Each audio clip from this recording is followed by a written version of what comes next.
Marek sa vracal z Maďarska domov do Martina, len pár kilometrov za Krupinou mu do jazdnej dráhy vbehlo protiidúce auto.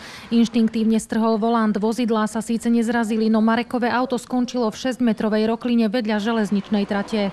My sme sa to mohli zabiť, keby som to ako v poslednej chvíli nestrhol, tak ja som išiel 80, tak sme mŕtvi obidvaja. Akoby zázrakom vyviazol bez vážnych zranení, no to najhoršie na ňo ešte len čakalo. Hoci volal na asistenčné služby poisťovne, v Krupínskom regióne nenašli odťahovú službu, ktorá by ich auto dokázala z priekopy vytiahnuť. Vozidlo sa nachádzalo v takom teréne, kde odťahová služba, ktorá sa nachádza v tom regióne, nemala adekvátnu techniku na vyslobodenie tohto vozidla. Situácia vyzerala beznádejne, majitelia len bezmocne postávali na parkovisku. Sami obtelefonovali asi 30 odťahoviek v Krupínskom aj Zvolenskom okrese. Som cez informácie zháňala, fakt som dneska prevolala toľko, že to neviete ani predstaviť.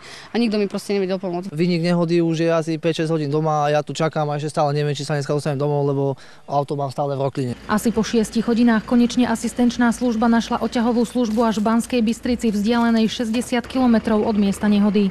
Konečne sa hádam, dožijem niekoho, kto mi to auto odtiaľto vyťahne. Auto nakoniec vytiahli na cestu po presne v 8 hodinách od nehody. Pre televíziu je Katarína Kováčiková.